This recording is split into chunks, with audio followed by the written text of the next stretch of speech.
Hi, everybody, and good afternoon. Welcome to the Economic Club of Indiana, and thanks for joining us today. My name is Kathy Langham, and I am President and CEO of Langham Logistics. I'm also very honored to serve as this year's President of the Economic Club of Indiana. Before introducing our esteemed guest, I'd like to take a moment and thank our outstanding group of platinum sponsors.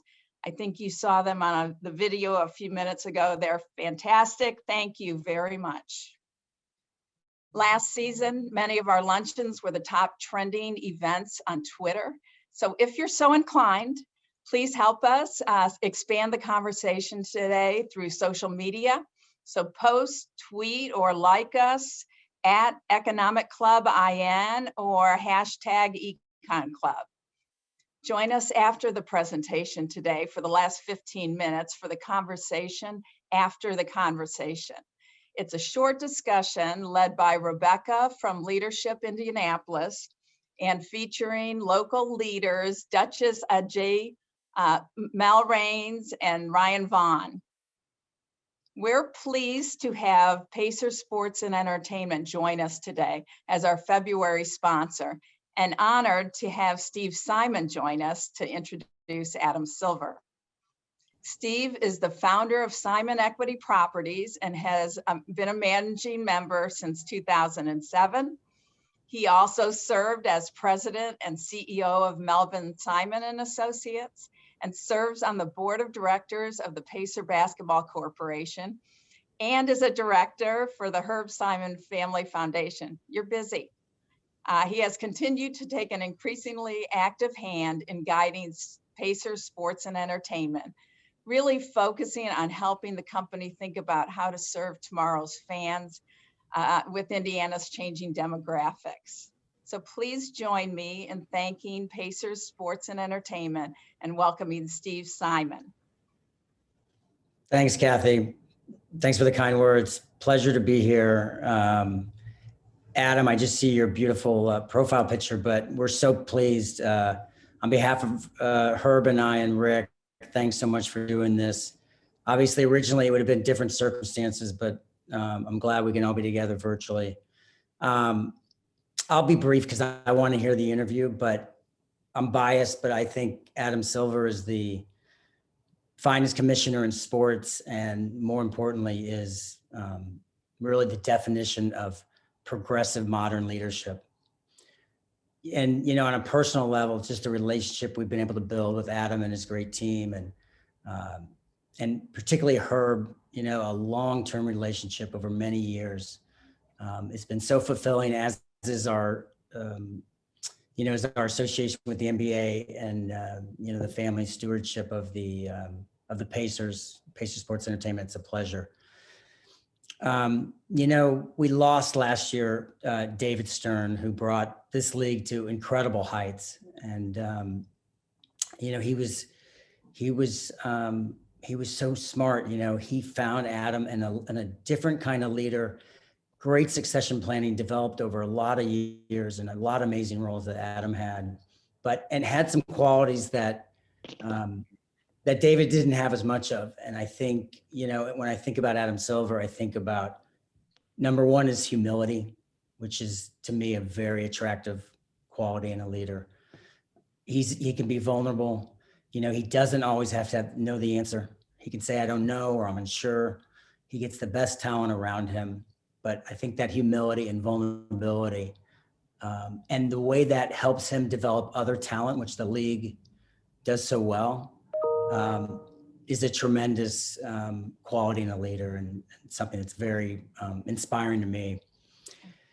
And he's also courageous. You know, we've through a lot of external factors, but really looking at ourselves as a league and as teams, and looking at issues broader than basketball around systematic racism and lack of economic opportunity, and the way Adam has led with our new foundation and really helped the league and the brands and our players use their voices to talk about these issues that are so important, that are bigger than basketball. And that takes a lot of courage. He also, you know, is really embracing in a different level transparency, which also has growing pains, right? Transparency around just the betterment of the game and fan experience.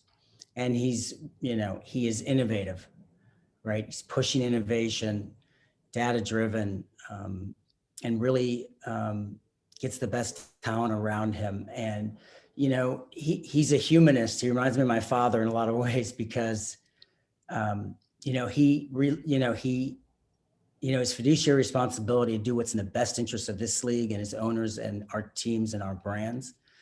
He takes very seriously, but like my father, Herb, when he makes a deal across the table, right? He always wants the other party to do well and to prosper and have a long-term relationship. And I think the way he builds these emotive relationships with his authenticity is makes everyone around the whole ecosystem thrive more. So I could go on and on about Adam. I'm one of his biggest fans, even if I haven't told you directly, Adam. But I'm going to let the conversation go on. Kathy and Adam, take it away, and pleasure to be here. Thank you. Thank you. Steve, I'm glad they told me to keep my video off for that introduction so people didn't see me turn red. So thank you very much for that, and thanks to your dad as well. Pleasure. Yeah.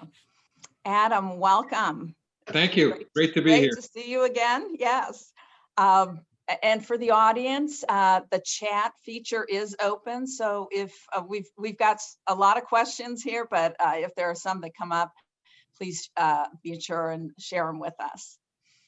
So when the Economic Club first invited you to speak and you said yes, the world was totally different. You were going to be here this week for the All-Star game and we were going to meet in person. Can you give us an update on the game? Well, sure. And Kathy, again, it's wonderful to be with you, even virtually. And again, that was a really nice introduction from Steve. And yeah. I'll just say I think most people know at this point the Simon family are the essentially the longest standing owners in the NBA. I think Herb and his brother bought the Pacers or came into the NBA 38 years ago, and Herb and both Steve are incredibly active owners in the league. And Herb is a former chairman of the board of the NBA. He serves on the equivalent of our executive committee. Steve has increasingly gotten involved in league matters. So it would have been great to be there with them and all of you in person. Of course, this was the very week All-Star was supposed to happen. And as you and I have talked about, the All-Star is now rescheduled for 2024. So we're going to do this again. I mean, maybe even before 2024, but we're definitely going to do it in person when we can. And in terms of the state of the league, I mean, so much has happened, essentially over the last year. We're just a month short of when we initially postponed the season. It was unclear at that time in early March of 2020 what exactly was happening with this coronavirus. I think we were one of the first national organizations to shut down when we saw what was happening. And I'm happy to talk more about that. But as everyone now knows, we were down for several months. We reopened in what came to be called a bubble. I was calling it campus, but I'll accept the terminology of bubble, even though it wasn't exactly a bubble. But we ended up completing the season down in Orlando, Florida. That went well, not as well as the Pacers would have liked to see it go. A different team won the championship, but we did crown a championship, and I think it's fair to say without an asterisk attached to that title. I think it was a full complement of playoff games and hard fought, and then concluded that season in mid-October, and then we had a relatively quick turnaround and reopened training camps in early December, and then the season Christmas week and we chose to reopen in home markets, in part because after the experience in the bubble, I think while the protocols were very effective, we had no positive cases. On the other hand, it was very difficult on everyone in that community. You have, players, many of whom have young children. And I think it was by far and away the most difficult for the parents who were down there. I mean, it's tough to be away from spouses and partners, but even more so from their kids, especially young kids who couldn't understand in the middle of a pandemic why dad, or in some cases mom, with team employees, had to be away, and there could be no contact, in essence, when they were in the bubble for so long. So when we made plans to reopen the season, it was clear that from a mental wellness standpoint, we couldn't go 8 months in that circumstance. So, and the country was in a very different place when we were making those decisions in November than they had been in April, May, when we were deciding to play in a bubble. So we reopened in home markets. It's going, I think, as well as we could have hoped. I mean, just as we watched the NFL that started before us, and baseball played sort of out of a bubble and then in a bubble, there was no doubt, unfortunately, we were going to get some positive cases, because that's the case of the communities that our players are living in, and our coaches and other team staff. Once we opened it at one point, we enhanced our protocols, I'll say, to more of what is referred to as more of a sort of work quarantine, where in essence you go to work and you're at home. And the players and the NBA community has made tremendous sacrifices to do that. And so that we can continue, we're fortunate. For example, in the last 2 weeks, we've had one positive case, which to me is pretty remarkable given everything that's going on, and is a demonstration of enormous discipline of everyone in the community. I think the good news is that just as you're seeing in Indianapolis, we are gradually bringing fans back into the arena. We have 10 NBA teams that now have fans back. You all began bringing fans back in January.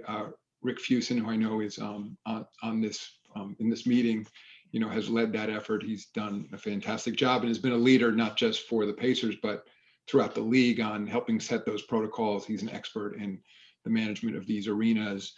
Pretty much, he's known throughout the league as someone that people turn to in terms of building operations. And so he's led the way with, and so has, Indianapolis, with many of the procedures they've put in place. But, we now expect in the next week, another 5 teams are going to come online. I'm here in New York, where our governor announced yesterday that beginning in 2 or 3 weeks, teams can now begin with 10% capacity. And so I think that's important as a return to normalcy. And I think the good news is we're seeing vaccine rollouts now, not yet to, our players. They're not, it's not their turn yet, based on the hierarchy that's been put in place. Some of our coaches who are older have gotten vaccinated. Some of our team workers who are, fall into various medical categories have gotten vaccinated. But other than that, we're sort of plowing forward, and I think for the most part the competition has been fantastic. And I'll just say that even with relatively few fans in the building, for people who are watching the games, I mean, that we learned some new things from the bubble. It's no secret that we're piping in crowd noises in some of these arenas just to create better ambiance. We're not trying to fool anybody.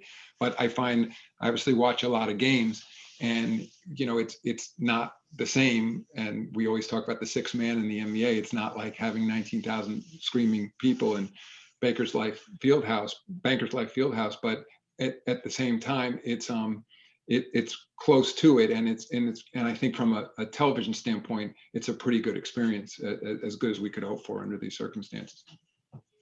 Yeah, really helpful. Thank you for that. And you asked me a very broad question, so I gave you a very broad answer. I'll try not to be so long. I don't have any more questions.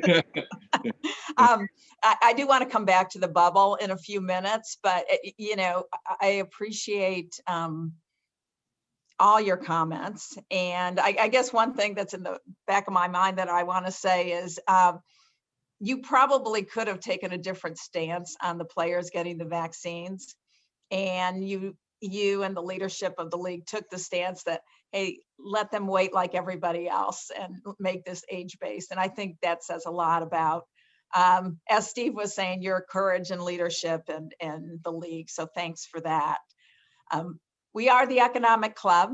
And so where you are playing a shortened season, you're playing in 30 different markets now. I read recently that 40% of the revenue from these games comes from ticket sales and people in the seats. So how will the NBA teams manage the economics of this year? With some difficulty, and I'm sure, like a lot of your members who have been dramatically impacted by the pandemic, we're no different. I'd say I try to see the glass is half full, or in this case, 60% full. So we're pleased that we're operating. We are a media company as well as an events company. I think the good news, the 40% would be if no fans were back in any arenas. And so while, we have, 10, soon to be 15 teams with, call it, somewhere maybe close to 20% of their fans, that certainly helps from an economic standpoint. I'll note too that the way our collective bargaining agreement works with the players, they are essentially our 50-50 partners, on something that's between gross and net. And so, they're their salaries are directly impacted by fans not being in arenas as well. And so for both of us, it's important to bring fans back. And interestingly, I was on a call. We do these weekly calls with a group of players where we talk about essentially how's it going, how do you feel about the protocols, and sometimes it's obviously, like in any business, helpful to hear from your key employees directly in terms of how they're feeling. And the players, putting aside the economics, in fact, they didn't even mention it. They said it's fantastic to have fans back, especially, and even with 2,000 fans in a building for a home game, it's just great to have. And as I mentioned earlier, there is this notion of a sixth man in basketball, and whether it's at the NBA level or in high school, these players grow up in an environment where, the fans are literally this close, and it's part of the experience for them as well, not just for the fans. And one of the players, and this is an all-star player in the NBA who hardly ever misses a free throw. And he's like, damn, I missed a free throw the other night. It was like they tricked me. It was so quiet.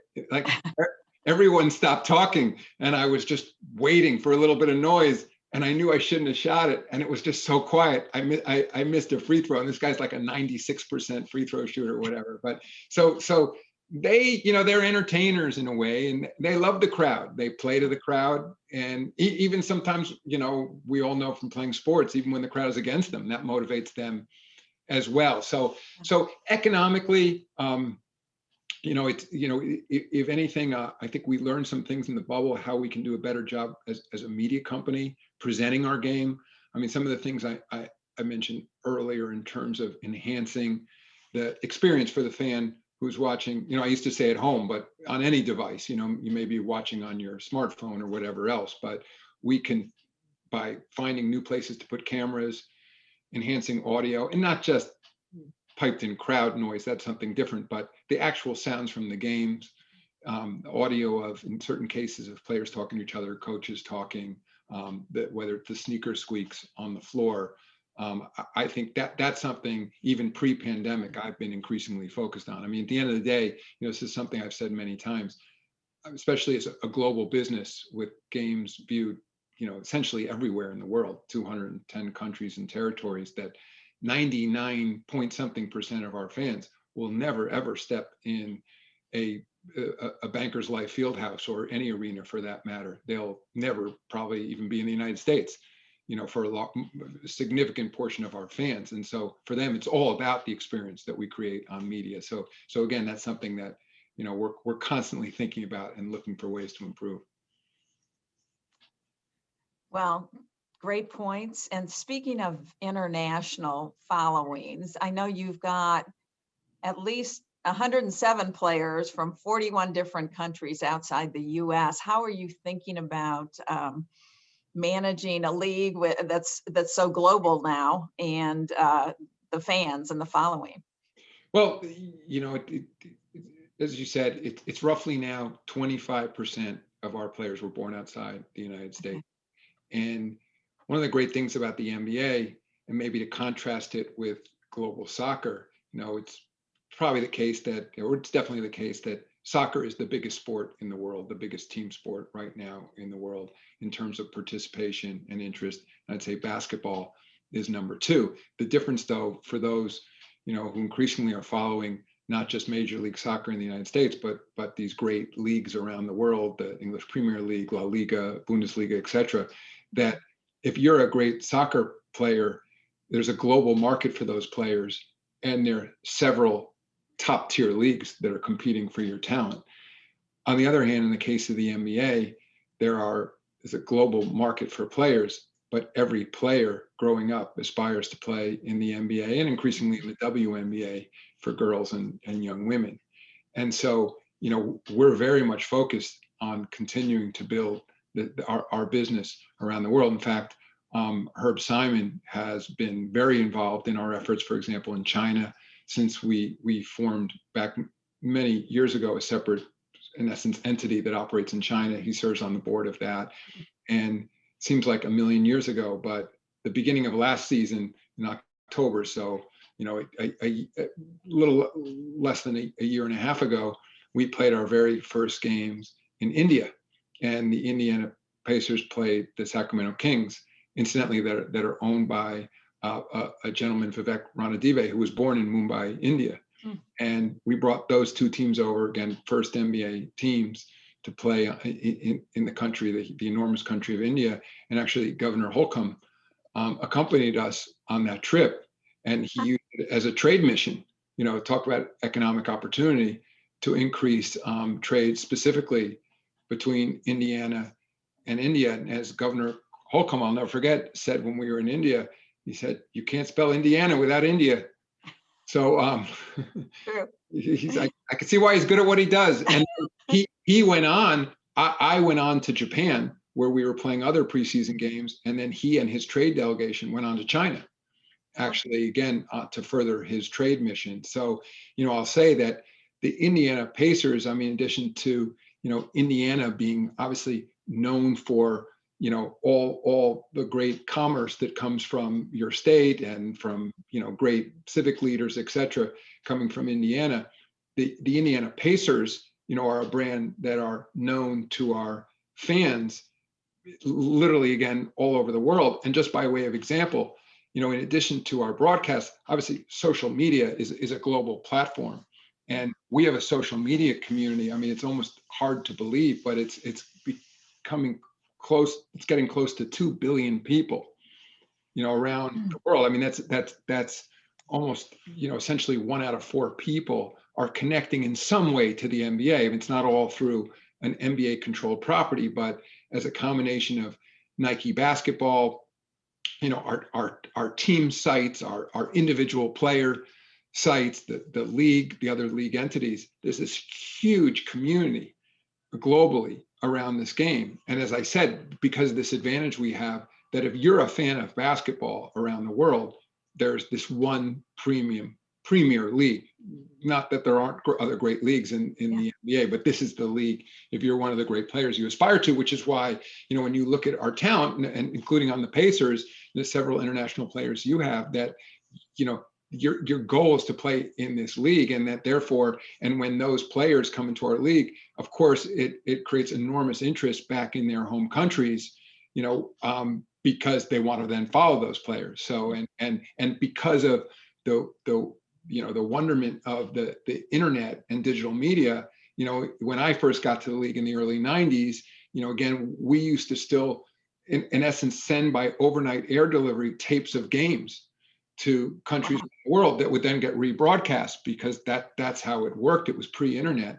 And now, it's, the obstacle is time differences, not time zones, but time differences that, of course, in Europe, for example, when games are in the middle of the night, it's obviously not ideal. Although I hear from people all the time that you've destroyed my sleep because, Pacers games or whatever are on 8:00 in the morning. People are constantly, emailing me that they go to sleep early. They set their alarm clocks for 3:00 in the morning to watch the games or whatever else. But it's what's happened because of digital media and the internet. It's sort of it's disrupted, incidentally, this industry, just like I'm sure so many of the industries of your members. It's that and disruption in certain ways that in the short term issues we have to work through in terms of fewer people, for example, subscribing to cable television. But on the other hand, we were sort of controlled by those cables, and that essentially you had to be home for the game. I got to get home. Game's on at 7 o'clock or whatever. And now, it's this reaching for my phone. It's, it's with you all the time. It's in your pocket. And that, well, we have to work through that transition. That creates enormous opportunity for us. Yeah, absolutely. Well, and I think too, you're a global sports and media business. You really have 4 professional sports leagues. And I don't think a lot of people fully appreciate the scope of the operation. So you've got the NBA, the WNBA, the NBA G League, and the NBA 2K League. So can you give us a little information on especially those last 2? I think they're new to a lot of us. Yeah, absolutely. And I'll just say, first of all, thank you to Herb and Steve for participating in all of those leagues. That means a lot as well. In fact, I'll just mention on the G League. So the affiliate for the Indiana Pacers is the team called the Fort Wayne Mad Ants. And that team actually is competing at this moment. In fact, I think one of their games is on right now on ESPN2 or ESPN Plus. That game, the G League is playing in that bubble in Orlando, where we all played in the NBA this past summer. And so the G League is our minor league. Actually, the G is for Gatorade. It's G on the bottle. It's a partnership we have with them. And I think it's increasingly taking on importance. I know there may be some members of the NCAA, are on this call, and a part of your organization, through discussions we've had with Mark Emmert and his colleagues. They've been very public about the fact that they have encouraged us to return to 18 as the minimum age for the NBA. The minimum age is 19 right now, which is allowed for the so-called one and done players. And, obviously Mark can speak directly to this, but, he put together a commission chaired by former Secretary of State Condoleezza Rice, who, others may not know, but she was also a professor at Stanford University, the provost of Stanford. So she's had a fair amount of involvement in college athletics as well.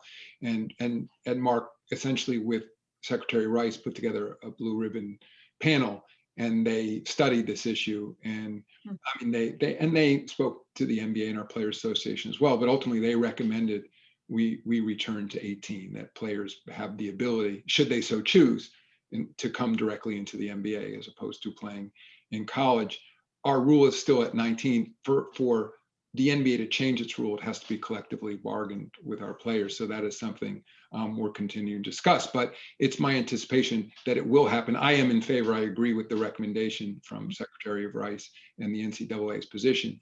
And I think when we do return to 18, for that small cohort of players who they're sure things to make it into the NBA. Nothing's a sure thing once they make it into the NBA, but there's very little movement in terms of, if you looked at the ESPN projections of those players when they're high school seniors going into essentially that 1 year of college they play, and then looked at those projections after they play that 1 year of college, they may move from projected number 2 pick to number 5, or from number 7 to number 2, but it's essentially the same pool of players. And I think, I share that commission's view that we might as well allow them the opportunity to become pros directly. They're adults coming out of high school. And so I think that as a result, the G League is going to build some additional momentum, and college basketball, of course, stays strong. And I'm a huge college basketball fan, but I think they loved having the talent. I think ultimately they viewed that as a distraction, and not in the best interest of college basketball to have those, young men who are sort of just only there for less than a season. But that's our G League. And, again, the competition continues to improve there. And as I said, they are playing right now down in Orlando.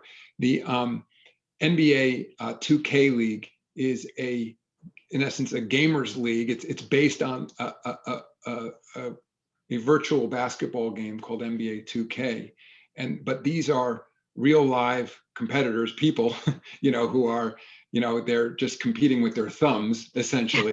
at terminals, instead of actually shooting basketballs.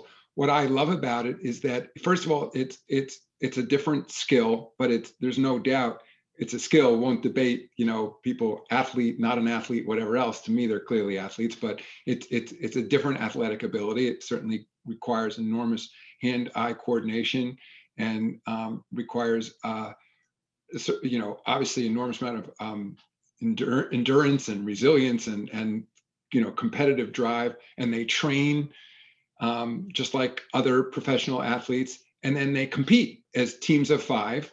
And unlike, for anybody who's played our NBA 2K game, where you're in essence playing as NBA players, you are playing as yourself in these games. These are athletes who are competing against each other. And so, the team of Indiana's Pacer Gaming, they are competing against other NBA affiliated teams. And then we're even expanding a little bit there to some teams not based in the NBA, because it's an opportunity to grow that game globally.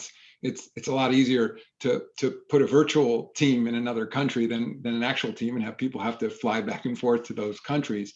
So, that's something we're very excited about. I mean, there's a huge community around gaming. And I was going to say, one of the things I love about it is that for both the NBA and the WNBA, it's a bit self-defining. Everyone who's played basketball knows that, you may be able to succeed at a certain level without having certain physical skills, but you get to a point in your development, if you're not essentially a certain size, it's very hard to go on. Interesting, I was listening to an interview with Dr. Fauci yesterday, who says, I take him at face value, that he was a star 5'7" point guard in high school, but that was the end of his basketball career before he went on to obviously more important and world-changing things in his life. But he was saying, but I was physically limited in terms of my ability to go on beyond high school. On the other hand, if I had the ability to talk to Dr. Fauci about this, I would have told him, but he could have had a great career in the NBA 2K league. That's right. Exactly. He could have continued instead of changing the world as an infectious disease expert. That could have been what he did. So that's Pacer Gaming. Again, something we're particularly excited about. We are in the process of launching a new league in Africa, which got delayed because of the pandemic, but we have enormous interest across the continent. And I mentioned that 25% of our players were born outside of the United States. It's interesting, 10% of the players in the league right now were either born in Africa or one of their parents were born in Africa. Wow. So we have a big cohort, coming off out of the African continent. And interestingly enough, from an economic standpoint, we've worked with several African presidents through the sort of the African Union of Countries, which had been led by Paul Kagame, President Kagame of Rwanda. And we had several discussions with him about this, and we've had several meetings in New York and Rwanda on this, that he saw an opportunity based on what he knew from the United States, where he had children who went to college, and from what he sees in Europe, to use sports as an economic engine in Africa the same way it has been in these other markets. And so both because of the love of the game of basketball, but an opportunity economically, really looking at a model like Indianapolis, where you have a state-of-the-art arena, you have everyone knows right now the field house is undergoing these incredible, refurbishments, renovations to even make it more state-of-the-art. The commerce that comes around that, the restaurants, the events that you attract. Obviously you're going to have the Final Four. The whole NCAA tournament this year in Indianapolis, not just the Final Four. But they see that and they say, well, and the sport is great, and they think it's great for building values and for the affinity that comes through it, and the cultural connections, but also it truly is an economic engine. So that's something we're very focused on as well. Yeah, absolutely. I'll get in big trouble if I don't ask this one next. The COVID bubble during the playoffs was very successful. As you said, 0 cases of COVID. And as you just mentioned, March Madness, with almost 70 teams and 1,000 players, will be here in a few weeks. Any advice for Indy with your experience with the bubble? Well, and you know, I should point out too, it's like my counterpart at the WNBA is a woman named Kathy Engelbert. She's the WNBA, and they also had 0 cases. You know, again, we had 2 bubbles. You know, it's worth noting. I will say, you know, in terms of the NCAA, you know, we have a great working relationship with them, and we have working groups even pre-pandemic virtually on every topic, whether it's development of the game, health and safety protocols around the game, you know, rules, et cetera. And so we've been in close contact with them. You know, I've had several conversations with Mark to share our experience. So, you know, not one specific piece of advice. And again, because what the NCAA is choosing to do over the course of, you know, an entire city is a bit different than what we were doing in our bubble. I think for everyone, you know, at the end of the day, I think maybe my one bit of advice is to be very transparent and upfront with everyone coming in about the sacrifices that are required. I mean, and I think that's the case. You know, I have conversations with, whether it's directly with players or team coaches, executives, about, in certain cases, the hardships they're enduring. And I always want them to understand, number one, you know, we understand that, and all these things are a balance. You know, nobody, you know, this sort of work quarantine protocol I talked about before. You know, I was talking to a player. He's living in Phoenix, and he was saying, you know, it's really tough because I have a convertible, and when I'm driving from the home where I'm staying to the arena, I can smell the restaurants when I go by. I so badly want to go to an indoor dining, and it's just not allowed right now under our protocols. And it we'll open up more, but we're being, as you might imagine, so cautious right now, because the issue for us, and why it's a little different for other businesses, and I'm sure for your restaurant owners, we have our key employees performing without masks on. And if certainly I go to indoor, potentially, you know, to an indoor facilities, but I don't take my mask off, and I don't have to take my mask off other than when I'm at home. And so there are different issues that you raise in a league. And I just think for the NCAA going into this, I think it's very important that everyone in their community who's coming in understand that, yes, that on one hand, what an incredible privilege and opportunity to get to participate in an NCAA tournament, all the life memories that will come from it, the tremendous competition.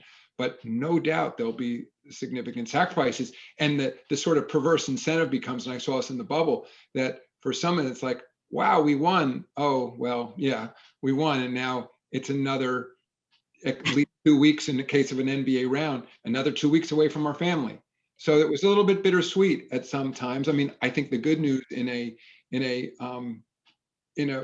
tournament that's you know, single elimination, you know, it moves much faster, you know, than playoffs do. And I think also, you know, largely a younger cohort, you know, obviously many coaches probably have families, and it's more difficult for them, less likely with your young players. And then I think also very clear lines in terms of what happens if you do violate the protocols. And I think that, you know, we had some early instances where we had some players do what they felt were fairly minor things that violated our protocols, but they had to go back into our quarantines, and it wasn't viewed from us necessarily as punishment, but necessary to protect everyone down there. But it felt, I know to them, overly harsh to say, I have to go back and can't leave my room now for 5 or 7 days, you know, and you know, especially for these young athletes who want to be in gyms, you know, have finely tuned bodies, you know, and live based on their routines. But I think everyone has to understand, so nobody's surprised and there's no sense of unfairness. It's like, these are the rules, you know, yes, there's a lot of benefit that comes from a lot of sacrifice. And if you violate them, here are the consequences.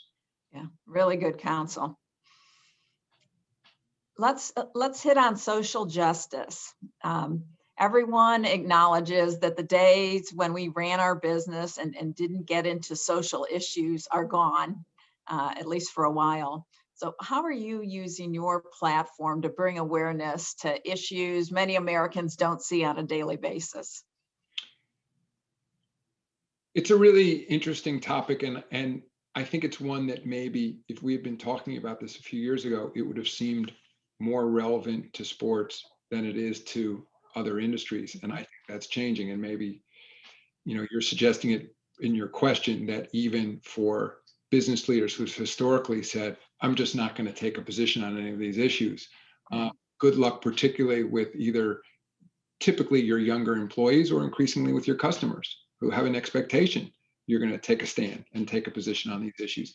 I'd say one of the things that's different in the NBA, and Steve mentioned David Stern in his introduction. Of course, I worked for David Stern for 21 years before I became the commissioner of the NBA.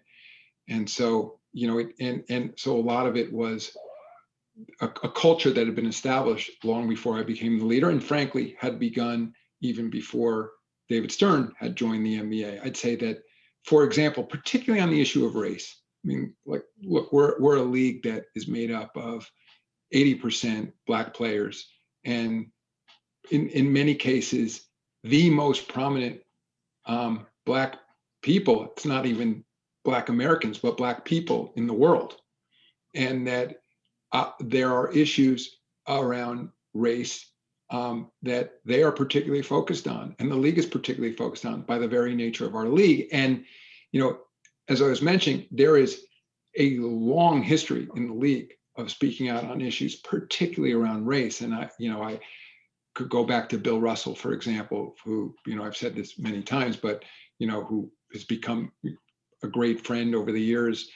Sometimes I say, use another baseball analogy. It's as if Babe Ruth, were still around and you were telling you stories about the early days of the league. And that's the kind of conversation I'm still able to have with Bill Russell. And Bill Russell stood on the steps of the Lincoln Memorial when Dr. King delivered his iconic "I Have a Dream" speech. So, and it obviously experienced certain things in this country, in the 50s as a player, as in the 60s.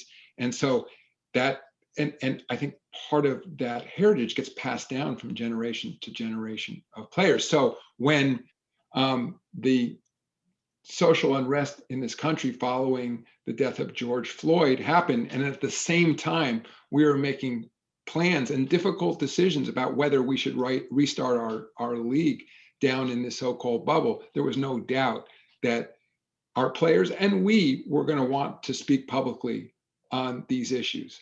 So we were in the middle of a Black Lives Matter movement, and certainly I understand for those people who feel that those words were used or weaponized, and that became divisive. Certainly in our league, we used those words in a literal sense of Black Lives Matter, and also aren't naive to the fact that some people, or many people, felt that this league shouldn't be engaging in directly on the court, in this case, with letters on the court or social justice messages on players' jerseys, that should be left for off the floor. And even people, I think, who agreed with us, and said, or I'm all in favor of what you're saying, just don't do it on the floor, don't do it on the game. Players should do that in their own time. And I think we made a decision in partnership with our players that this was such a unique moment in our country, everything together, I'm including guys leaving their families, some feeling frankly a bit guilty that they were going to be, in essence, living in a bubble while a lot was happening in their communities. And others thought, well, maybe basketball shouldn't be your highest priority right now. These other things in the country you should be focused on. We made a decision that we should be speaking out directly on those issues. Now, I would just add, and I think it's important, that I of course, respect those who have a different point of view, putting aside the substance of it, but as I mentioned earlier, who didn't think that was necessarily the appropriate thing for us to do at that time. What I hope people see in this league, you mentioned platform, that it is a platform, as I said, this enormous social media community. I mean, I talked about globally close to 2 billion, but certainly, call it 100 million people in the United States who connect directly with the NBA, that let's use this platform to talk about these issues. I think you hear constantly this term cancel culture these days, and I'm never sure exactly in some cases how it's meant to be used, but certainly to me, when people say the NBA has social justice messages on its jerseys, I will never watch the NBA again. To me, again, it's absolutely their right. And I think as a business leader, I have to recognize that some people may make that decision, to in essence cancel us and say, if that's what you're going to say at this moment, I'm done with you. I'd only say that I think, and it's not just those people's fault necessarily. It's sort of a larger societal issue right now. That's why I talk about what this cancel culture, that what I'm trying to encourage people to do is just to listen, and be open-minded. And I think and I've learned firsthand, around many of the conversations that happen around race, even in our own organization after George Floyd's death, which was, open conversations. We have probably a higher percentage of Black employees than most businesses do, just by the nature of our league. And even though I've been with the NBA, for 29 years now, and many Black colleagues, I had never had some of the direct conversations I had with them until we had these organized forums going into the summer. And, and frankly, I was a bit defensive as the leader of the organization at first too, when people were saying, yeah, the NBA, you're doing all these things well, but you should be doing the following things. And my quick reaction was, well, wait a second, look, we're the NBA. But, I sort of learned to just stop talking at times and to listen. And it doesn't mean, again, that at the end of the day, I necessarily did everything that even my own employees told me I should do. And they might be right. Maybe I was wrong, or maybe I did things that other people thought weren't right. I just think that hopefully as a society, I don't want to sound too naive about this, but that people can really listen to each other and think a lot about what free expression means, and particularly when that expression comes in completely nonviolent, absolutely peaceful ways. Things like wearing slogans on jerseys and that, or messages. And we just should all be, willing to engage. And I think it's a place where sports leagues can help facilitate those community conversations.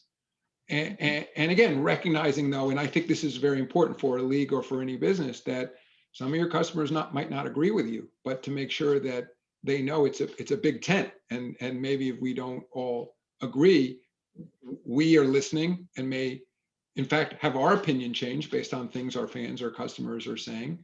And and likewise, we all may even agree to disagree, but and done in an appropriate way where it doesn't take away from the very sport that they're there to watch. And by the way, we're doing things very differently this year. I mean, we did certain things around social justice in the bubble that we're not doing right now. We're back to wearing our traditional jerseys. The playing floors look traditional. Now our players are still using their platforms, as is the league, to speak out on these issues, but maybe to more specifically to people who are directly engaged with us. And also, I should say real quickly, Steve mentioned that we created two new organizations this summer in partnership with our players and our team owners. One is an NBA foundation, and the NBA, for whatever reason, all these years never had a foundation, never had a 501c3 not-for-profit foundation. And our team seeded it with $300 million commitment over 10 years. And that's going to be money specifically earmarked for economic development for Black Americans. I mean, and why it was so specific to economic development, sort of when we looked at who our team owners are, and again, no better example than the Simon family. These are people who know how to build businesses and create jobs. And we thought, all right, this is where we can really have a meaningful impact. And then we created something called the National Basketball Social Justice Coalition. And we thought there that, look, there should be a venue, a platform for the league and the players specifically to talk about legislative issues. That, there's a place for protest, but then, all right, how do you turn that into meaningful action? For many of our players down the bubble, it went from protest in many cases to, I'd say, direct engagement, where they were encouraging people to register to vote and encouraging them to vote. And okay, that's civic engagement. And then we said, together with our players, all right, there are certain particular issues, some around the criminal justice system. It's all right, like it's fine to sort of have a general protest, but now we have this incredible country with the amazing constitution and a political system. If you want to advocate for meaningful change, let's get specific. What does that mean?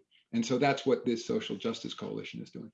Yeah, a lot for us all to learn out of this. So thank you. And thanks for putting your money where your mouth is as a league. Yeah, thank you.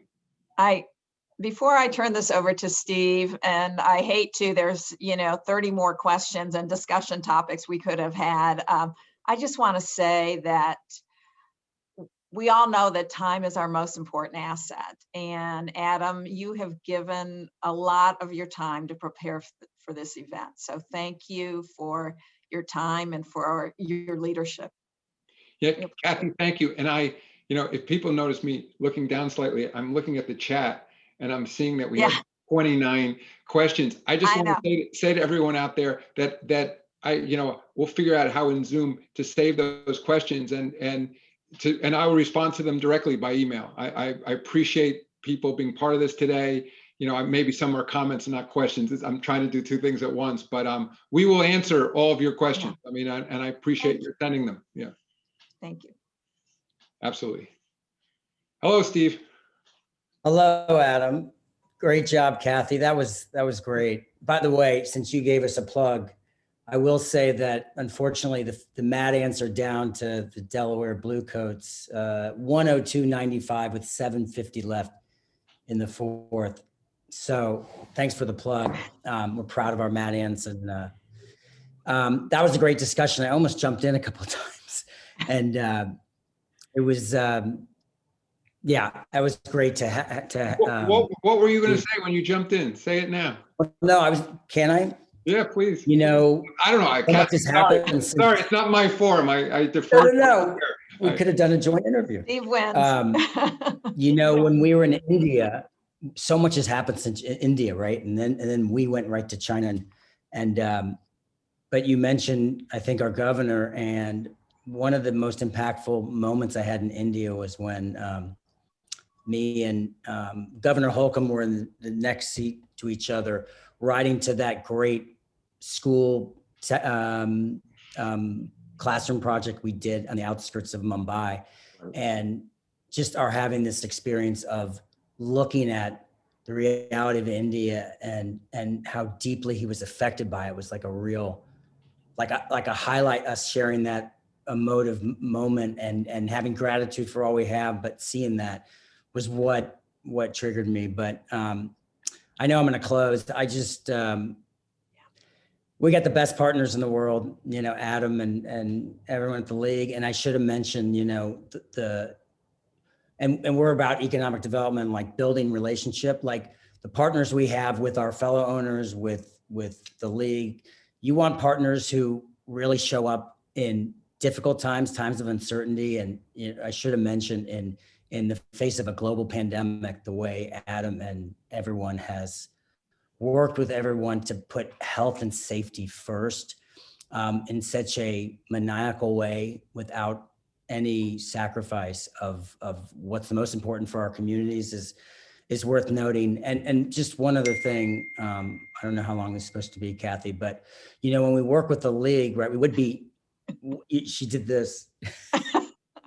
I want to say one more thing. We work with the league, unfortunately we couldn't have it because of the pandemic, but Adam and Mark and everyone at the league knew so importantly how we wanted to have Indianapolis have its full experience, have the full economic development of doing the game in 24, and really allowing fans and partners to see our city and the intimacy of it and how well we do, events and public-private partnership well. So we're excited. We'll have to wait a little longer, and Anyway, pleasure to be here. This means I should stop talking. Thanks to everyone for participating. Thank you, Adam, again. Great job, Kathy. Yeah, thank you so much. And we're going to take you up on that offer to come back.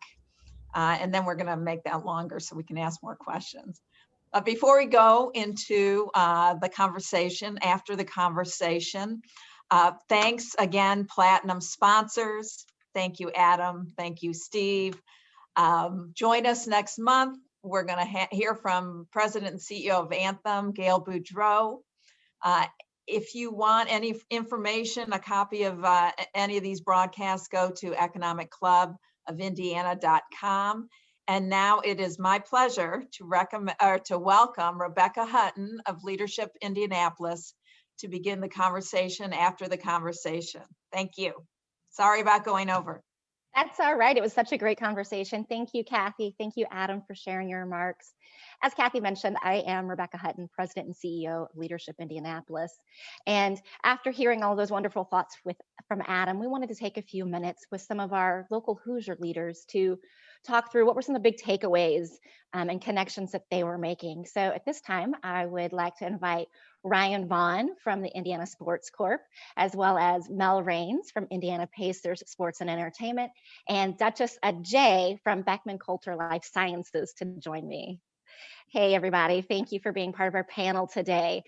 We're going to jump right in. So again, our big question is, what are those big takeaways and connections that you were making as you were listening to Adam? I know each of you have connections to this kind of work in a variety of different ways. And I'm actually, Mel, I'm going to throw it to you because obviously being with the Pacers, there's some direct connections between so many of the issues that Adam brought up and the work that you are doing. So what were some of your big takeaways and connections that you made?